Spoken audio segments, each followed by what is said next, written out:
Et si vous n'êtes pas d'accord, eh bien vous faites partie de l'ultra-droite. Voilà. Si vous en avez marre effectivement de voir vos enfants ou vos compagnes sortir le soir et risquer de se faire égorger ou autre, eh bien vous faites partie de l'ultra-droite. Si vous pointez du doigt ce problème migratoire qui est mal géré, qui n'est pas géré du tout d'ailleurs comme il faudrait, parce que voilà, eh bien du coup vous êtes raciste et vous faites partie de l'ultra-droite. Si vous contestez le fait effectivement que votre enfant puisse être éduqué par un prof dépressif de l'éducation nationale qui se fait le relais de la propagande officielle et qui explique à votre gamin de 3 ans qu'il peut choisir son sexe, eh bien, si vous n'êtes pas d'accord, vous faites partie de l'ultra-droite.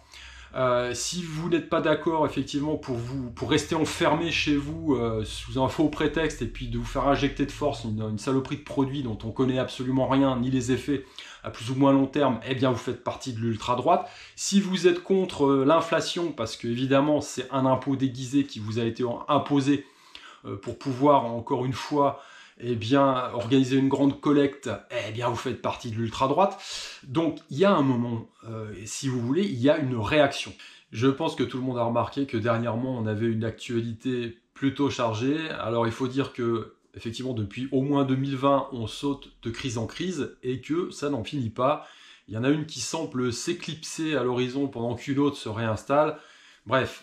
Aujourd'hui, je veux juste mettre en perspective certaines choses. Alors, on a eu effectivement ce drame à Crépol où une bande de sauvages sont venus perturber une fête de village. Alors, on se dit effectivement un petit village de 600 âmes à peu près. Je n'ai pas suivi avec exactitude, mais c'est à peu près ça. C'est un petit village en pleine race campagne. Des gamins qui s'amusent, des ados qui font la fête, et puis d'un seul coup, le drame.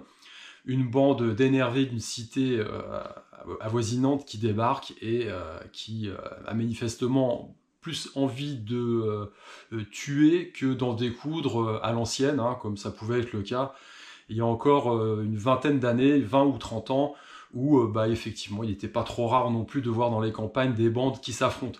Mais là, on a franchi quand même un step, puisqu'il y a eu des morts, et puis des familles évidemment endeuillées. Alors c'est pas la première fois que ça arrive, effectivement on a en tête le souvenir de ce prêtre égorgé dans son église, on a en tête il y a quelques mois encore cette jeune fille là qui s'est fait on va dire violenter méchamment et qui est toujours en convalescence a priori.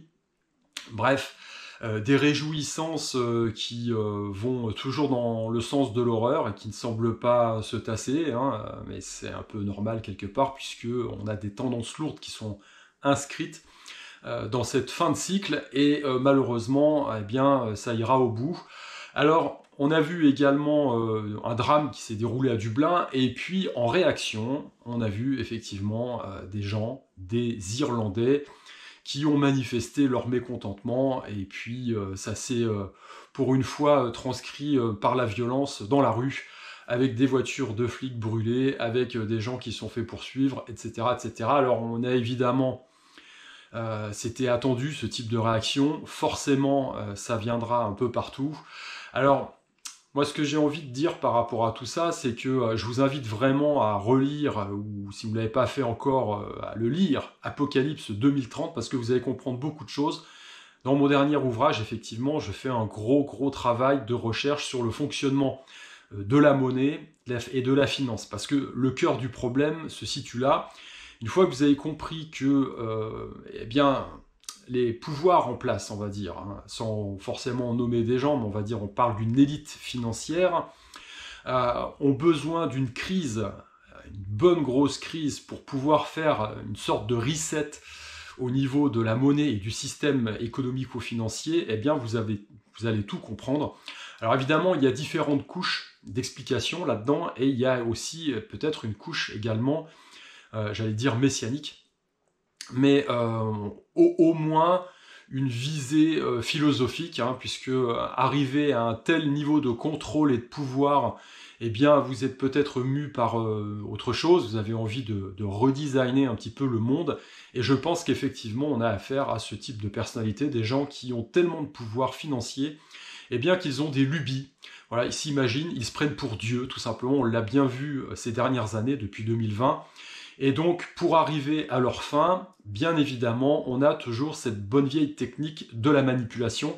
Et je pense, entre nous, que les gens qui sont encore inscrits aujourd'hui dans une vision monolithique de la situation et qui se disent, bon bah voilà, une bonne guerre civile horizontale, hein, vous n'êtes que les jouets, que les marionnettes de magiciens qui, au-dessus, ayant un QI bien supérieur au vôtre, parce qu'ils sont au sommet de la chaîne alimentaire, ils ont peut-être également, bien sûr, en parallèle, une moralité inversement proportionnelle à leur intelligence, mais toujours est-il que depuis 2020, si vous êtes toujours inscrit dans cette lutte et que vous n'avez pas compris qu'on est les jouets de manipulation bien plus supérieure, il n'y a plus rien à faire pour vous, malheureusement. Hein. Alors, bien évidemment, il n'y a pas de fumée sans feu. Hein. Je suis tombé sur des statistiques assez intéressantes sur Twitter, sur un compte Twitter, le compte Twitter de Marc Vanguard, qui, évidemment, proposait des statistiques qui ne sont pas françaises, puisque tout ce qui est statistique ethnique, c'est compliqué en France. Hein. Il faut toujours jeter l'omerta et un grand chiffon blanc sur tout ce qui gêne, parce que tout va bien, il faut circuler, il n'y a rien à voir. Mais il a trouvé des statistiques qui correspondent à l'Allemagne pour la période 2016-2017. Et c'est quand même assez intéressant. Alors là, on parle d'un truc assez dégueulasse, puisqu'il s'agit de viols en réunion. Mais enfin bon, on est dans le même registre que le meurtre ou la prédation sur les gamins qui a eu lieu là, à Crépol. Hein. Grosso modo, c'est ça. Alors, il a mis en évidence plusieurs choses. En Allemagne, 2016-2017, les étrangers représentent 12% de la population. Alors après, on peut s'entendre sur les chiffres. En tout cas, voilà, c'est les chiffres officiels. 12% de la population. Et pourtant, quand on regarde les statistiques en ce qui concerne les viols en réunion, 67% des cas sont imputés à des étrangers. Voilà. Donc pour des gens qui représentent que 12% de la population, 67% des exactions dans ce type de crimes, leur sont imputés. Alors ensuite, on va poursuivre un petit peu l'investigation, toujours en Allemagne, hein, puisque en France, c'est compliqué d'avoir ce genre de chiffres.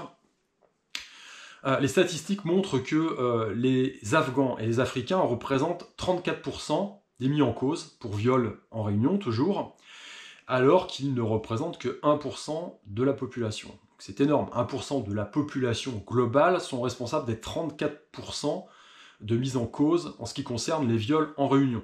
Donc effectivement, il y a des problèmes. Je rappelle que la période 2016-2017 fait suite directement à cette grande invasion, on ne va pas l'appeler comme ça, puisque les portes étaient grandes ouvertes, migratoire, hein, puisque évidemment Merkel,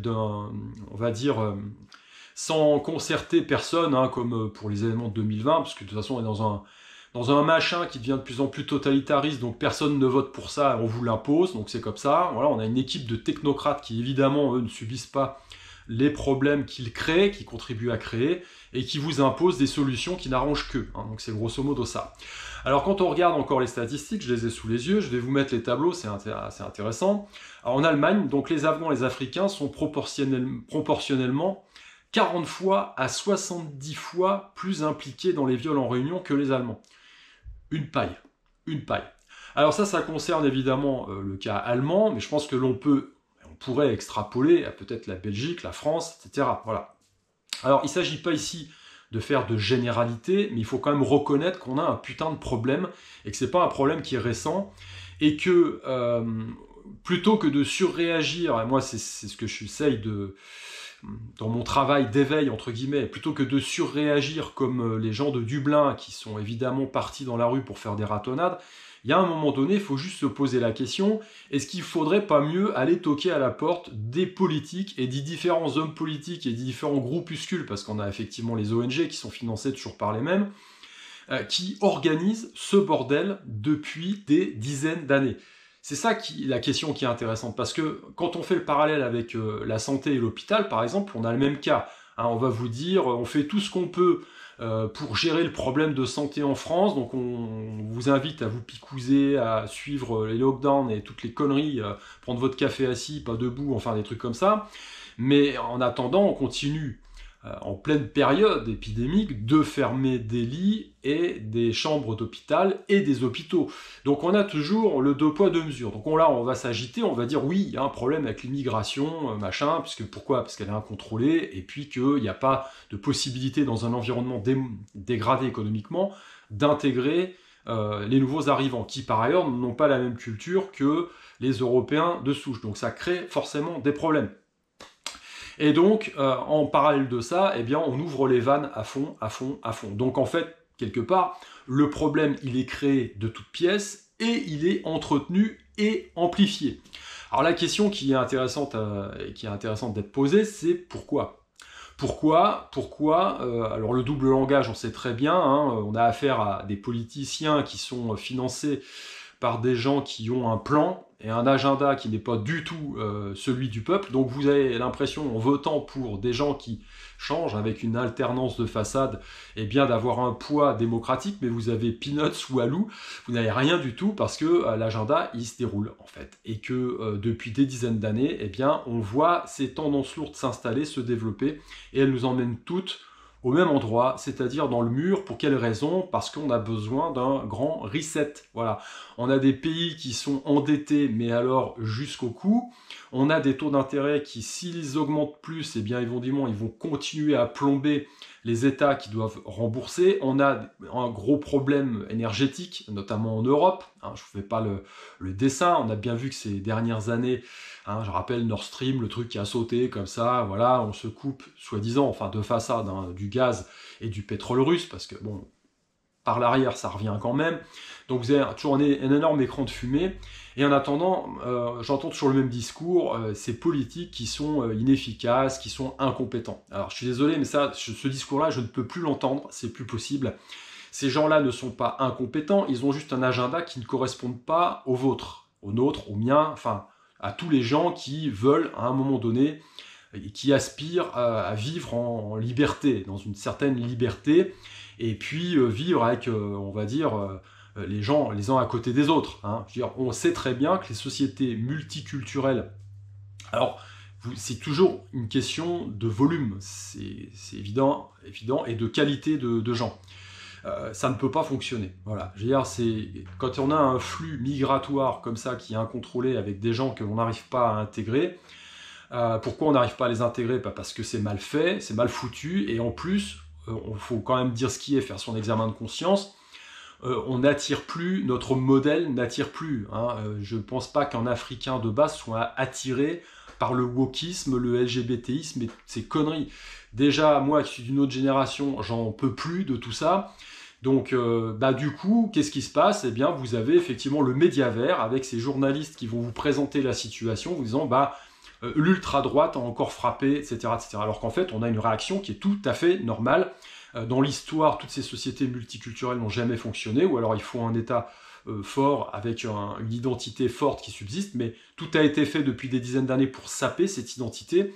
La famille a été sapée, la religion a été sapée, la culture même a été sapée, puisque soi-disant il n'y a pas de culture française. Donc qu'est-ce qui reste? Eh bien le modèle il n'est pas très attractif, donc on a évidemment des gens qui migrent tout simplement parce qu'on va foutre le bordel dans leur pays, donc on leur dit en plus venez ici, il y a du cash, vous avez des aides, etc. On ferait exactement la même chose qu'eux, hein, on viendrait.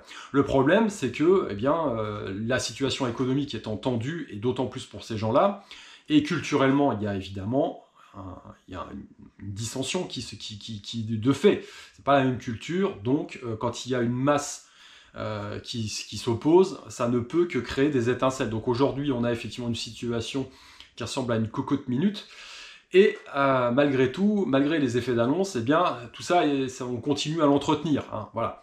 Donc il y a évidemment des raisons. Il y a des raisons, et comme je le dis tout simplement, c'est parce que nos élites financières de haut vol ont besoin, effectivement, on a toujours en toile de fond la prédation, hein, tout le monde se fait bouffer, la classe moyenne n'existe plus quasiment, mais ils ont besoin d'une grande crise pour installer un nouveau système, parce que celui-ci, le système mis en place à la fin de la Seconde Guerre mondiale, il est baisé, il ne fonctionne plus, on arrive au bout du bout, voilà. Donc si vous voulez conserver, vous faites partie des 1%, vous voulez conserver votre pouvoir, eh bien il va falloir mettre en place un nouveau truc. Et évidemment, quand on va vous dire, on va vous prendre tout ce que vous avez, et puis vous ne serez plus libre, on va vous injecter des trucs qui vous obéissent, vous devenez des esclaves économiques comme sous la Rome antique ou l'Antiquité, les gens ne vont pas être d'accord tout de suite. Donc le truc, c'est de leur faire passer la carotte doucement et progressivement.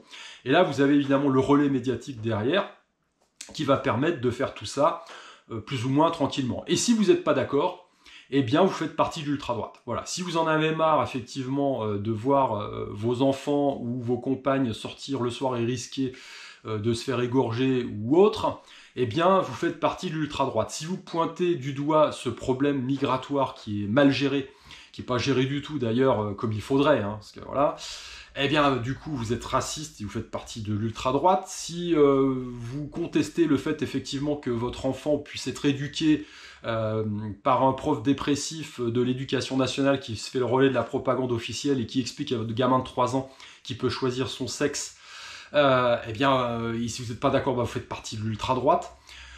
Si vous n'êtes pas d'accord effectivement pour rester enfermé chez vous sous un faux prétexte et puis de vous faire injecter de force une saloperie de produits dont on connaît absolument rien ni les effets à plus ou moins long terme, eh bien vous faites partie de l'ultra-droite. Si vous êtes contre l'inflation, parce que évidemment c'est un impôt déguisé qui vous a été imposé pour pouvoir encore une fois eh bien, organiser une grande collecte, eh bien, vous faites partie de l'ultra-droite.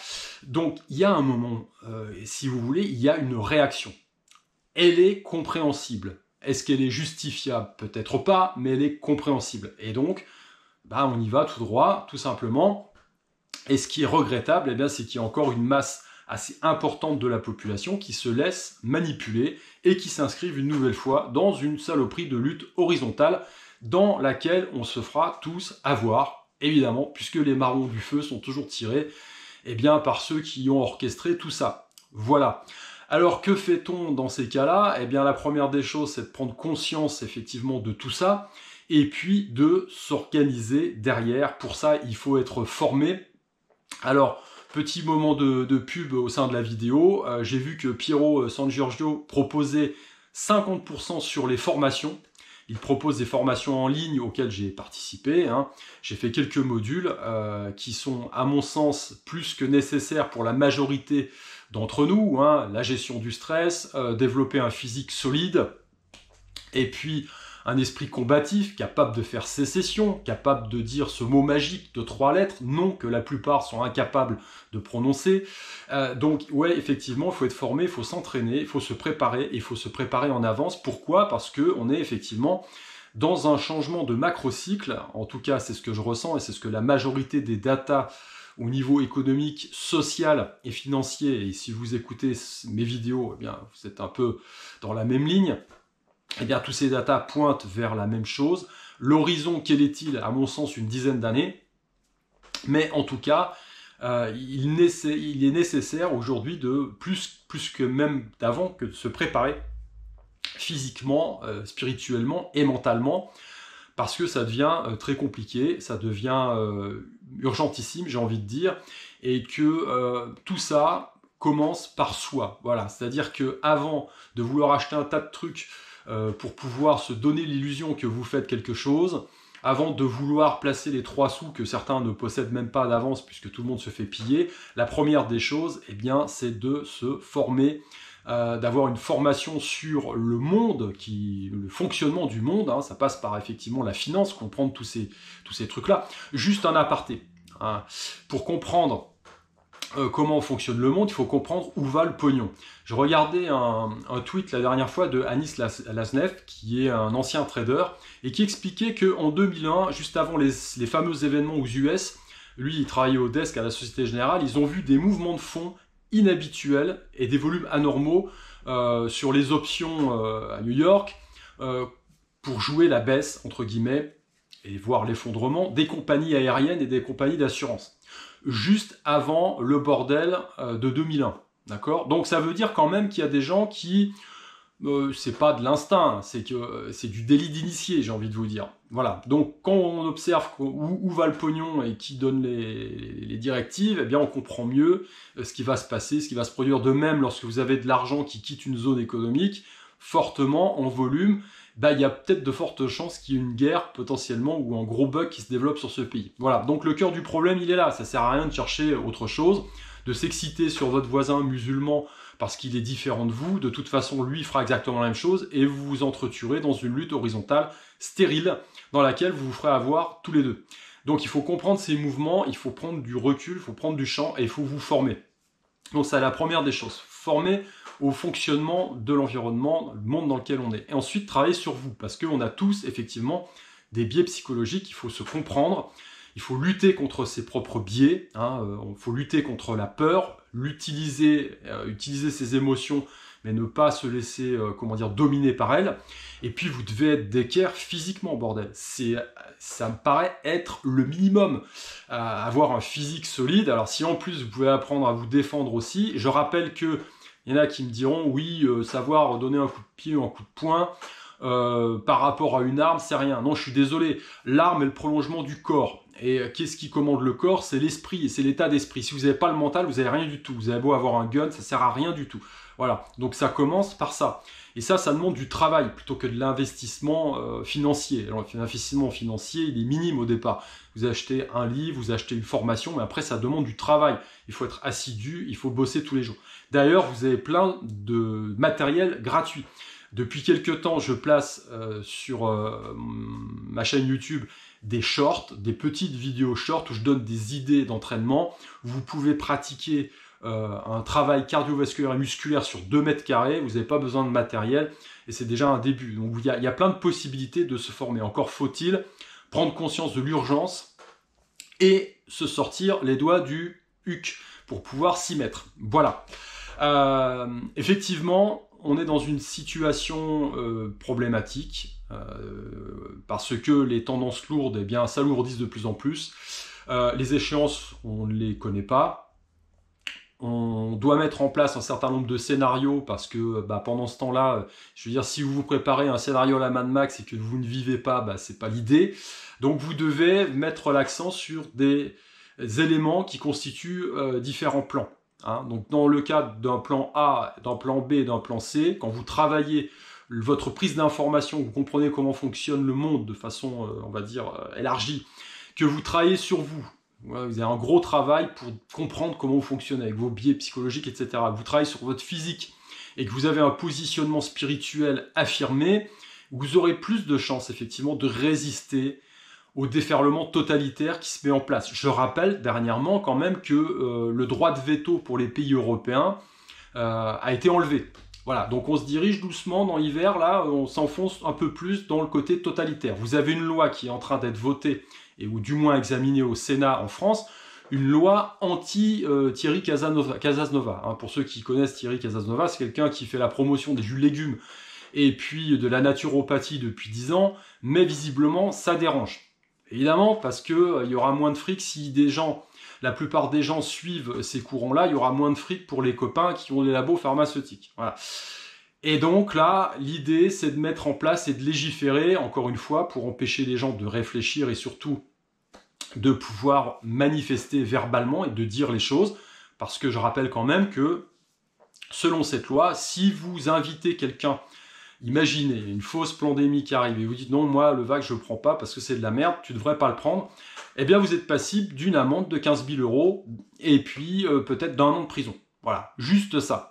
Donc on entre de plus en plus dans un environnement qui va être tendu au niveau de la vie quotidienne, soit économiquement et puis socialement, et en parallèle on verrouille de plus en plus l'expression, la liberté en général.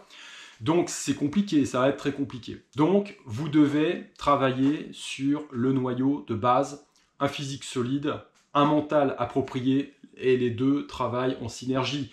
Et effectivement, une spiritualité qui soit affirmée. D'accord ?